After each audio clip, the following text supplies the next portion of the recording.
So there's recently been this trend of people doing something called quiet quitting. And what it is where they stay at a job, but they're just going to do the bare minimum to not get fired. And the funny thing about that is that I always had that ideology. I was like, bro, whether I work hard or not, whether I work harder than the next man, we're still going to get the same paycheck. And I always had also the other ideology of like, if I just do good enough and I don't get written up, I'm valid. Like, as long as you do good enough and you don't get written up, and you still gonna get the same paycheck as the next dude that's probably gassing himself out and getting mad tired. I always had the ideology like, bro, I'm gonna pace myself. Well, I look like going hard on this job, and then I get off, and then I'm being weak when it comes to YouTube videos, or I'm being weak when it comes to trying to build on my business. I'm going to pace myself at this job, so I still have energy to do other things outside of this job. This job or career, or this job isn't my. Even when I was working full time at Amazon, I was like, bro, this is my side hustle. Like, this is not my full time job. This is my side hustle. This is why I just get bread to invest into this or save bread. This is not my full time job. No, this is not something I'll do forever. And yeah, I always had that ideology of not being a tryhard where I'm gonna get the same paycheck as the next man. And I think that the pandemic has done something very interesting when it comes to people that work jobs. A lot of people have started but I seen something that said like there's a lot of millionaires was made within the pandemic. I mean, for a good reason. Crypto went crazy, stock went crazy. You could have made a lot of money on e-com. People was in the crib, so they was watching a whole lot of streamers. Your Rage blew up more. Bruce Drop 'em Off blew up more. But I remember when Bruce Drop 'em Off was trying hard to get like 10K viewers or something like that. I think it was like last year. Bruce Drop 'em Off, like, bro, streamers and YouTubers blew up because everyone's in the crib and he was consuming them. You know what I'm saying? So pandemic definitely had an opportunity for people to make money, and people also, you know, they got a taste of remote work. And people fell in love with it. If you see, I have Two Strand Twist. The lady that does my hair, her day job is a scrum master. And then basically the most simple way I can put it as being a scrum master, you just manage meetings type stuff. That's the most simple way I can put it. And she works at like a tech company type stuff. And she was like, man, I'm not going back in the office. I'm not going back in the office. And a lot of people are like that. They got a taste of remote work. They got a taste of not having to come in and just sit down and just stare at a computer and do a bunch of bullshit. They got a taste of that. And they're like, man, this is way more valid. People are also noticing, you know, after the pandemic, like, nah, I gotta have multiple streams of income. I gotta make sure I have a business, I have money coming through here and there, because my job can fire me just like that. You like a job will want you to give a 2-week notice, but they can fire you right on the spot. That shit crazy, you know what I'm saying? So I think it's definitely interesting. And you know, Gen Zers and TikTok, I feel like a lot of people are taking the route of like, I'm not gonna live like this hard life. Even just like the whole trend has been like the trend of like slow living and living like a soft life. And females that say like they want to live like a soft life, that means like they don't care about climbing the corporate ladder. Like they're okay with working a regular job and, you know, getting more into their feminine side. People that take on the ideology of slow living, they're like, I'm gonna take things slow. I'm gonna work at my pace, live life at my pace. I'm not gonna be such a tryhard. And I definitely commend people that want to take that. I think I definitely commend it. Definitely, even just myself, like I you know, try to take time out the day to chill, relax, take a step back, and not be always a try-hard self-improve, like a self-improvement try-hard, you know what I'm saying? Always trying to be productive, trying to do this and that.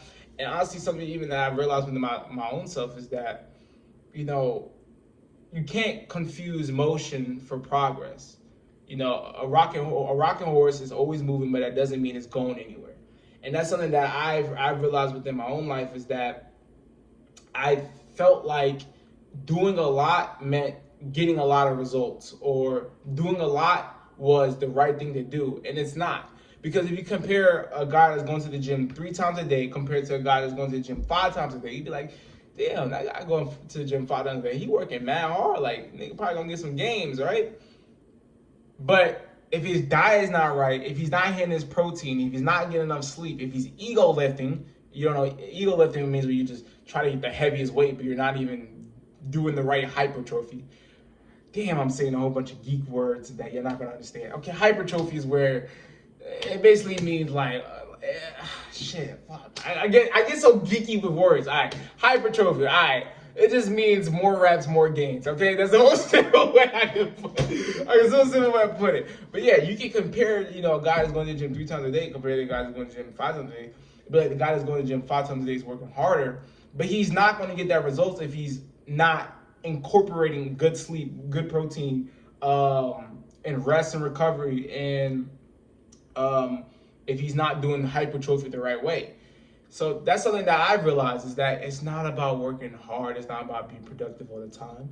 Even just with like the 80-20 rule, the 80-20 rule means that there's a lot of imbalances within our lives and things. Like there's the 80-20 rule of like 20% of the women, no, 80% of the women go after like 20% of the men.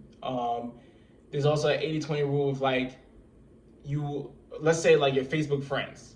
You have like 5,000 Facebook friends.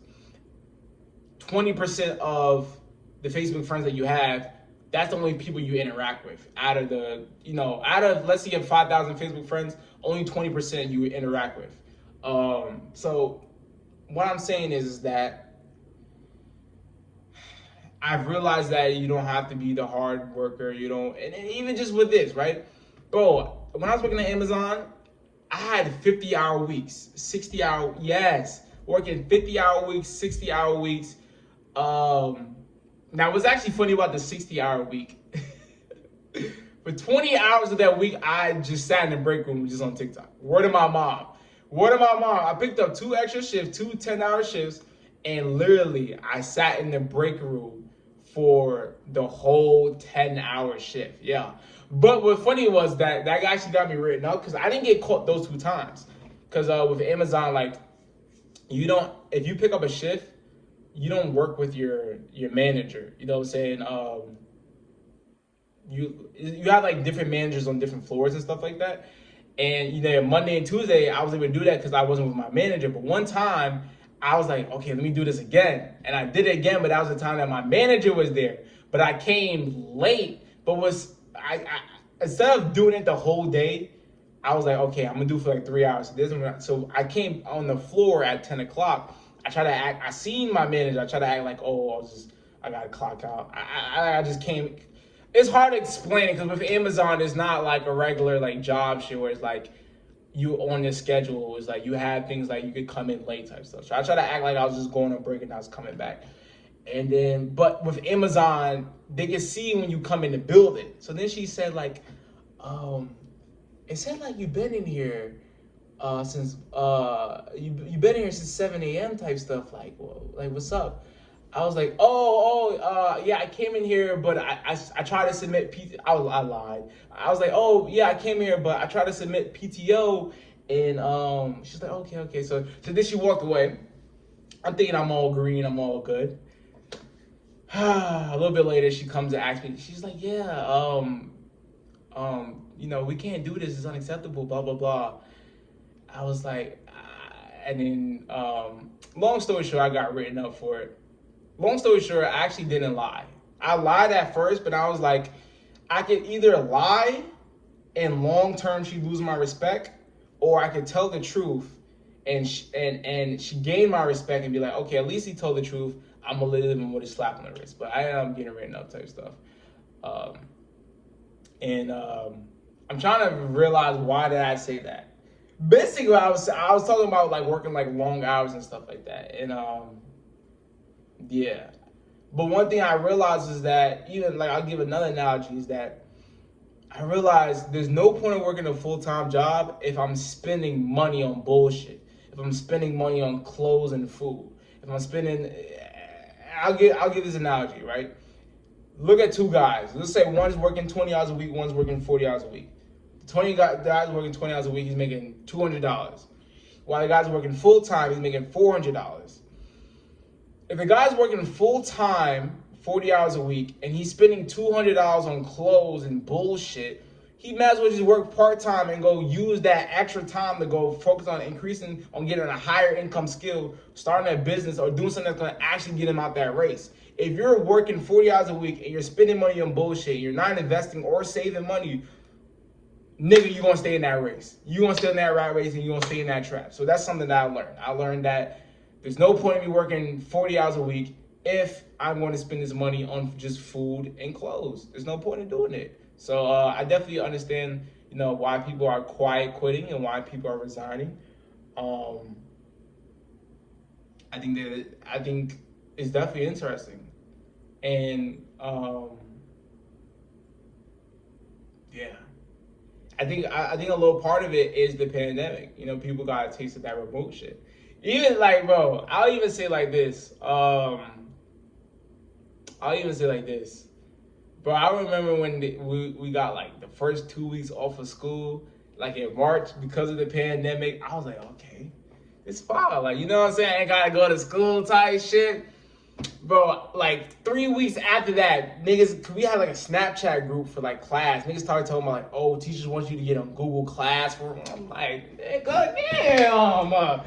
Google, they like, oh, teachers want you to get on Google Classroom, hop on calls and shit like, I'm like, damn, nigga. But it's funny because like everyone got a taste of that little freedom. Everyone got a taste of working remote and not being in that, usual rat race and being in that usual schedule. People got a taste of that. And they realized, nah, I gotta start building out some streams of income. I gotta start this business. I gotta start this YouTube. I gotta start this and that. So I don't rely on this person that can just say, you're fired, and now I ain't got no job, no income, no none of that. So I definitely understand. I definitely get it. But now, man, if you don't have a community of like-minded men and women that want to get mentally, physically, financially, and spiritually, if you want to do that, I get it to become a Joe Boy. Use it wisely because if you want to get a ticket, hurry out, Genevieve. I'm out. Gang.